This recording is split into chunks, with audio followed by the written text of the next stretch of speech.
Hello and welcome to the Six Rivers Media Sports Huddle presented by Lazy J Farms Old Fashioned Butcher Shop. Hard to believe we're already in week 6 of the high school football season for 2024 alongside Jeff Birchfield and Andrew Smith. I'm sports editor J.D. Vaughn. We'll get to week 6 in just a moment, but first, a word from our sponsor.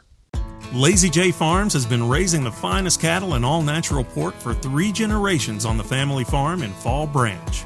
Their blonde Aquitaine herd offers a leaner, healthier, and more tasteful beef. And the butcher shop is local, farm to table, and 100% authentic. This is the way your grandfather shopped for me, with steaks cut to order, quality assured, and ready to ship to your door. Open Thursday through Saturday on Bloomingdale Road in Kingsport. Come see us. Well, it was kind of a tough week for some local Northeast Tennessee teams, especially in Region 1 6A. Dobyns-Bennett, Science Hill, West Ridge all come up short this week. Science Hill, of course, with the game of the week, Jeff, drops a heartbreaker to Maryville, 23-17. Dobyns-Bennett falls behind 21-0 at Asheville before coming up short 21-14. Dobyns-Bennett still winless all time in the state of North Carolina, unfortunately. West Ridge goes to William Blount, loses 53-13. So the undefeateds in Region 1 6A, Science Hill, Dobyns-Bennett, and William Blount, of all teams. Not to mention, William Blount is going to Science Hill this week. We'll get to that game in a minute. But first, Jeff, I know you were at Bristol this weekend, but just that Science Hill game, so close for the Hilltoppers. Yeah, I talked probably a couple hours to Trey Williams, who was actually at the game, covered it for us on Friday night. And just Science Hill, I mean, it was a very similar situation to the ETSU North Dakota State game, in the college ranks just a week before. And we mentioned that last week at Science Hill, we felt like could compete with Maryville. And they not only competed with them, come within 3 seconds of beating them, last week. I mean, Maryville scores winning touchdown, Price Davis, with 3 seconds to go after an 87-yard drive to win that game. But, I mean, Science Hill's proven, they're one of the top teams in the state. They were already ranked number 10 in the Sports Writers rankings, going into that game. Took the early lead, on Aiden Perry's 20-yard touchdown run. Then right before the half, that Baylor Necessary, who we talk about every week. I mean, he's just amazing high school football player. He broke free on a 72-yard run to give Science Hill the lead at the half. And then also Baylor during that game just did what Baylor Necessary does, 15 tackles. He just unbelievable season that he's having for the Hilltoppers. Well, nobody's beat him in 46 years in this area, and I thought we played well and physical enough to win the game, and right down to the last minute, and things. There's a couple bang things that didn't go our way, and there's some things that we should have corrected, but we were sitting there on the 6-yard line ready to score, and ended up some penalties that hurt us at the end, and then they put together a great drive and scored at the end also, so taking nothing away from them. But it's, we were right there. We were down in the red zone multiple times and come away without any points. I don't think you can do that. Got a blocked field goal and some things like that. So, but, the effort out of our kids, our goal was to be the most physical team there. And I feel like we were. And I feel like it gave us the opportunity to be able to win the game. Unfortunately, we fell short. It's a hard one to take, hard one for the coaching staff and the kids. But right now, we just got to flush it, regroup, and get ready for the rest of this season. We've got a lot ahead of us, but definitely a tough loss. I've had some in my career, probably ranks up there with number 1 or number 2, probably number 2, and of losses and stuff that you think you should have had, but you let it slip away. So, I hate it for the kids. I hate it for the coaching staff, but it is what it is, and now it's time to move forward. Man. Just an equally heartbreaking night for Dobyns-Bennett on the road at Asheville, North Carolina. The Cougars jump ahead 21-0 in the third quarter. Dobyns-Bennett several drives, but they can't finish them, and some untimely penalties back the Indians up. Dobyns-Bennett did get its offense going late, but Asheville launched about a 7 or 8 minute drive, and Dobyns-Bennett didn't get the ball back until the final minute, and they come up short on 4th down. Dobyns-Bennett falls 21-14 at Asheville. Austin Sykes, not a bad game. He had a couple of interceptions in the first half, but he overcame them, started to find his groove in the second half. And then Dobbins Bennett played without Tegan Begley, but that should not be the case this week. He should be back. But without Tegan Begley, they turned to Corday Moore. Corday Moore cracks the century mark on the ground, gets a touchdown in the second half, but Dobbins Bennett just dug itself in a hole and could not get out. Kaheem Plummer, stud running back for Asheville, a couple of big runs, including one on the third play of the game. He goes 49 yards to the house, and then later he goes 81 yards, and it was 21-0 in the third quarter. Just the big plays that Joey Christian had warned us about. Sure enough, Asheville broke a couple of them, and those ended up being the difference. So Dobbins Bennett now 3-2. Once again, winless all time in the Tar Heel State. They had not been to the Tar Heel State since 1941. It might be 83 years before they go back. You never know. But Dobbins Bennett with a big game at Morristown Eastern. We'll talk about that one in a minute. But Andrew, on a little more positive note, your game, Rye Cove hosts Thomas Walker in their Cumberland District opener. Take us through that game. I mean, that was about as it's about as convincing a performance as you'll see in the high school ranks. Ryco 56, Thomas Walker 6, and it was early. It was often. It was a Landon Lane show for the War Eagles. His first touchdown of the day actually set a school record for all-purpose touchdowns at Rye Cove. He now has accounted for 79 in his Rye Cove career, so very storied career for Landon Lane. But he just kind of did all. He threw, he ran, anything that Gary Collier asked him to do, he was willing to do it. I thought a big difference maker in that game for Rye Cove was Carter Roach Hodge. Collier kind of used him a little bit as a running back, a little bit of tight end, kind of moved him all over the place offensively, and he really showed off some versatility. Caught a couple passing touchdowns, ran for a touchdown. Really strong game from him, and I think just overall, as the Eagles put up 42 points in the first half, kind of left us without much question fairly early in how that game was going to go. They were extremely balanced the entire night. They passed for 224 yards. They ran for 273 as a team. It was just a very strong, convincing win. And when I talked to Gary Collier after the game, he said, we've got some goals. Obviously, we want to win our district, but we can't take care of those kind of goals before we take care of the small goals that are ahead of us. And obviously, the first of those being win your district opener, and they did so in a very convincing fashion. If there's one slight concern I maybe had with Rye Cove throughout the game, maybe in the second level, third level defensively, maybe at times kind of having their eyes in the wrong place. Thomas Walker did break a long touchdown run, or play-action pass, rather. A lot of guys bit on a play fake, little tight end pop, took it 50-plus yards. And they would have given up a second one in a similar fashion if it wasn't called back for penalty. So maybe a little thing to work on for Rye Cove is, hey, make sure we're disciplined with our eyes defensively. Let's make sure we're accounting for a tight end that might slip. But overall, I mean, that feels like a very nitpicky thing to say when you win by 50 points. Yeah, let's just nitpick, Andrew. Come on. But one game that honestly surprised me, I don't know about you guys, William Blount gets the win over West Ridge 53-13. West Ridge, that's now their second conference loss. By and large, barring any upsets, they're out of the championship race. But just, William Blount, just with all that the Governors graduated, it's not necessarily surprising that the Governors won, but it's surprising that they jump ahead 33-0 in the first half and then come back and win. So just kind of surprising there by West Ridge, unable to really establish the run, so they have to go to the pass once they start falling behind. And in the passing game, they go 3 for 11 for 82 yards, so they're having to force stuff at that point.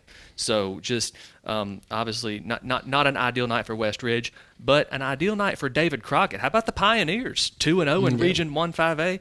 Jeff, when you got guys like A.J. Wynn and big play guys like LaMarcus Dunn in the passing game, and Zeke Sloan, a big game both on offense and defense. Just how about the Pioneers? Yeah, I mean, you mentioned those two guys who really come through for them. Other night with LaMarcus Dunn, had a lot of big catches there and turned them into big plays and set up some scoring opportunities there for Zeke Sloan.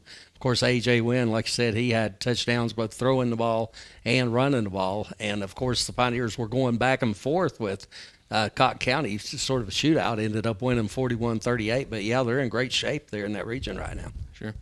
Elizabethton pulls away from Daniel Boone, gets the 42-0 win. Very balanced effort. Rhett Slagle scores running. He scores through the air. And they got a 73-yard scoop and score from Justice Wallen. And then between Justice Wallen, Jaybird Wallen, C.J. Mathis, just that backfield, just a lot of balance from Elizabethton in that win. Daniel Boone still doing some soul searching, even though quarterback Cole Stevenson, he throws for over 100 yards, and Quinlan held a big game for him receiving-wise, but Daniel Boone still soul searching. But Cherokee, speaking of quarterbacks, my gosh, Landon Jeffers, he cracks the century mark both on the ground and through the air. And Hayden Hook gets a late touchdown. Cherokee with a big conference win at Northview Academy, 28-21. And Cherokee right now has gotten through the toughest part of their schedule, playing Greenville, Elizabethton, and then Northview Academy back-to-back weeks. Cherokee, I should say, ends that stretch on a very high note. Just good position to make the playoffs now for Cherokee. Now, as for Carter County, taking a look at Carter County, Andrew, Dominic Burleson does Dominic Burleson things. Hampton gets the win 60-14.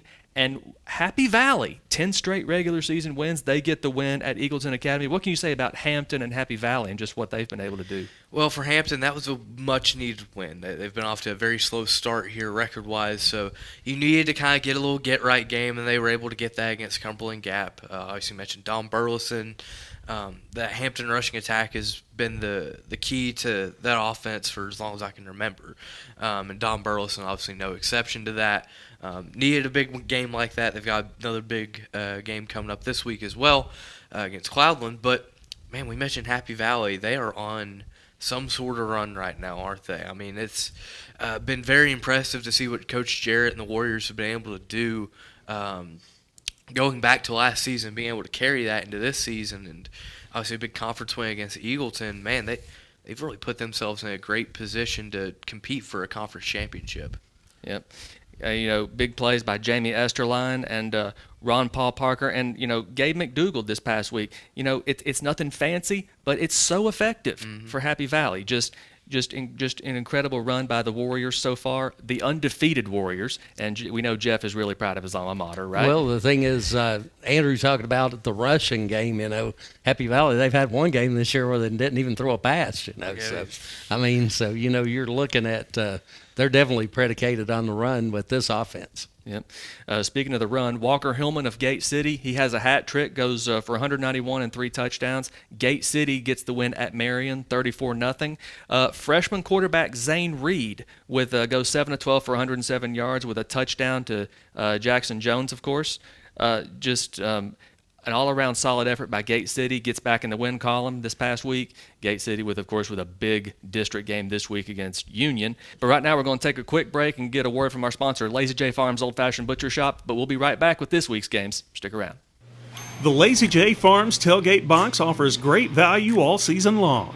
Get 40 pounds of meat for only $116.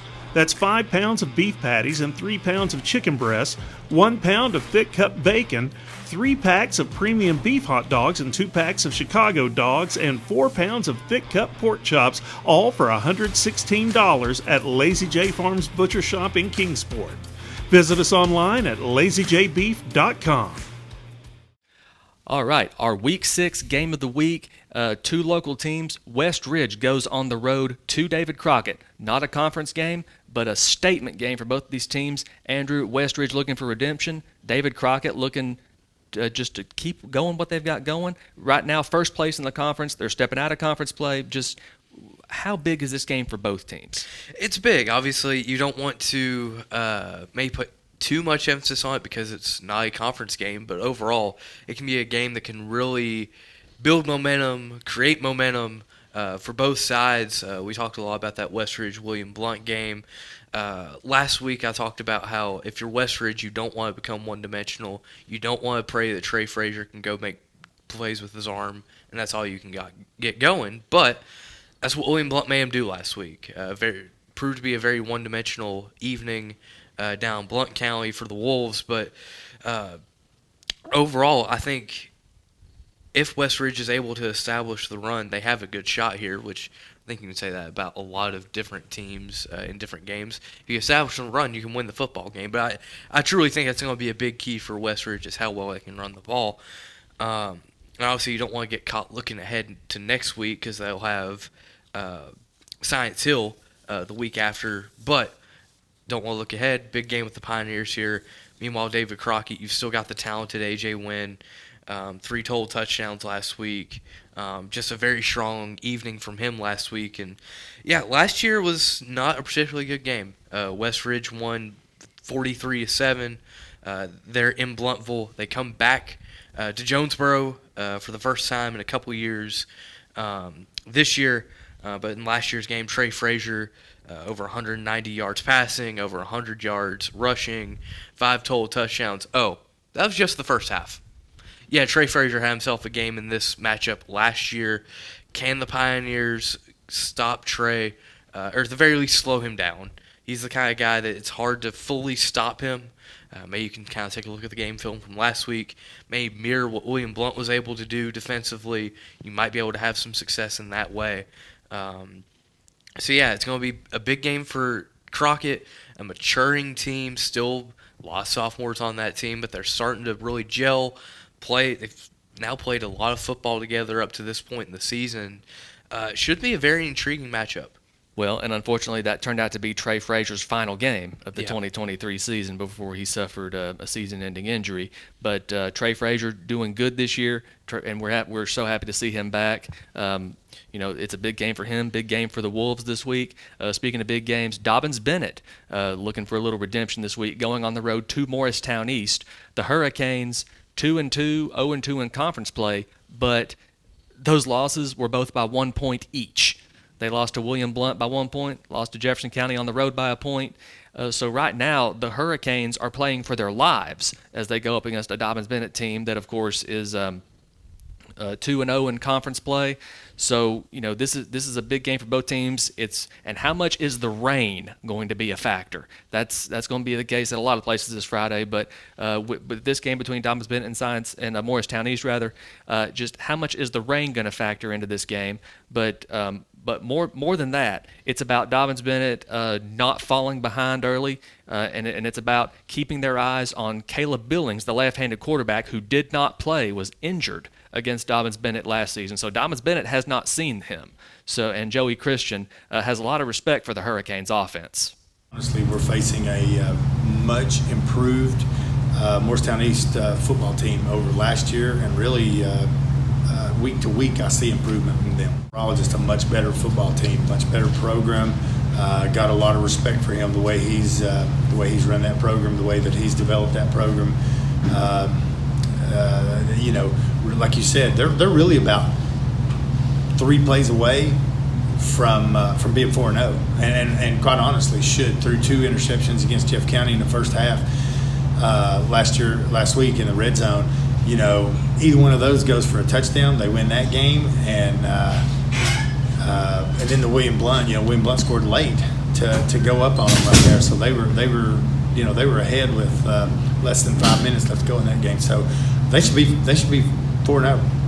I still say the success of us is the offensive line. I said it before the year. Those 5 guys, Baker Carell and now Cooper Reed. But Eli DePew, we had him before, but Will Ford and Tyler Grizzle and Javon Graves, they can't and don't and won't ever get enough credit for what they've done and how they've been able to, take over games at different points in time. Really, most every game, even Greenville, we was able to really move the line of scrimmage and make some things happen in there. At different times. So those are the guys that just never get the credit, but they're the ones that's working always out. So Dobbins Bennett on the road at Morristown East. Another conference game happening right up here in Johnson City, a big one. A battle of 2 undefeated teams in Region 1-6A. Science Hill 1-0 in the conference. William Blount 2-0 in the conference. Jeff, it's another big game for Science Hill, a game that could have easily been overlooked, but Science Hill can't overlook these guys now if they want to win the conference. No, definitely not. I mean, we talked about how impressive William Blount was, with their big win over Westridge. And then also, like you mentioned earlier, they got the 1-point win over, Morristown East. And they got Jackson Dabrowski, who's, now playing quarterback, played wide receiver for them last year, proven to be quite the offensive weapon. Then they've got a couple of good running backs in Aiden Klein and Darius Brooks, and then they got Jaden DeHart, who's a transfer from Alcoa out there at receiver. So you know the type of athletes that Alcoa produces year after year after year. And then looking on the other side of the ball, that defense really led by their middle linebacker Tristan Query there. I know he's guy that really makes them go. But, I mean, they're good at all levels of the defense. But, I hate to say this for the Governors, but I think they're going to get impeached on Friday night against the Hilltoppers. You've waited all your life to say that, haven't you? Well, I was telling you earlier that while we were on break that the Hurricanes you'd think would be able to handle a little rainy weather also. Okay, Jeff is like the Arnold Schwarzenegger of bad puns over here. But a couple of rivalry games going on in Carter County. Andrew, Cloudland goes to Hampton. Unaka, winless, goes to undefeated Happy Valley. So just a couple but you can throw the records out the window because this is Carter County football, baby. Oh, absolutely. It's going to be a couple very intense environments in Carter County this week. I'll start with that Cloudland-Hampton game. It's a game that has traditionally been tight, but the series overall controlled by Hampton, especially as of late. But if Cloudland's going to get the Bulldogs this year, I really like their chances. This is a very strong Cloudland team yet again. They've really shown that they can stop the run very well, which playing Hampton, as I talked about earlier, you kind of need to be able to do that. So it's going to be a big cat and mouse game between the defensive front of the Highlanders versus the offensive line of the Bulldogs. Meanwhile, that Unaka Happy Valley game, it's going to be a big ask for this Unaka defense. They have struggled at times this year to stop the running game, and we mentioned before, I believe it was the Hampton game that Happy Valley was able to win without throwing a pass. So this is yet another Carter County team that likes to run the football, wants to be physical, and can Unaka handle that? It's going to be a tough task for the Rangers. Meanwhile, I think they'll be able to move the ball a little bit. Scoring will be a different question, though, because this is a Happy Valley team that is strong defensively. They might allow a few yards, but they are very much bend but do not break. So can Unaka find the end zone? It's going to come down to 6s, not 3s, if Unaka wants to win this game. Absolutely. Speaking of tall tasks, Gate City, the Blue Devils have a tall task this week in the Mountain 7 district. Union comes to town this week. Union, of course, coming off back-to-back losses, so they're mad, they're upset. And right now, but the thing you got to remember about Union is they've allowed one touchdown all season against a Virginia opponent, and that, of course, this past week against Graham, the defending Region 2D champion. Graham, the G-men, get the win 7-6 at Bullitt Park. So Union, maybe with a little something to prove in this game. Gate City, if they want to stay in the Mountain 7 District Championship race, this is the game where you got to make a statement like that. So a big game this week in Gate City. And Jeff, also speaking of big games, a big week for Daniel Boone. It's homecoming, their second game at their new stadium. So just Boone, they welcome Campbell County. What are your thoughts on that? Well, I think this is an opportunity maybe for Boone to break through and get their first win of the season. Said Campbell County comes in there 1-4, and then of course Daniel Boone, like I said, they're still looking for that first win, but they've showed some improvement. They were playing Elizabethton pretty tough in that first half. The game ended up getting away from them, in the second half, but for a while it was close, and then I think Elizabethton pulled out to 17-0 halftime lead, and them in the second half, had some opportunities, obviously, where they were able to take advantage of. But, we've mentioned Cole Stevenson before. He's a kid that's a sophomore, but, you see him continuing to grow in that quarterback position. Yeah, and so back to Southwest Virginia, obviously the big conference game in Gate City. Rye Cove is on the road at Castlewood, of course, in Cumberland District play. Twin Springs goes back home. They welcome Cumberland Gap, Tennessee. So that's a look around the area for Week 6 of the high school football season. I want to thank Andrew Smith, Jeff Birchfield alongside me, and I also want to thank Lazy J Farms Old Fashioned Butcher Shop for making this all possible. We'll catch you next week. Lazy J Farms has been raising the finest cattle in all-natural pork for 3 generations. Our blonde Aquitaine herd offers a leaner, healthier, and more tasteful beef that ships from our store directly to your freezer.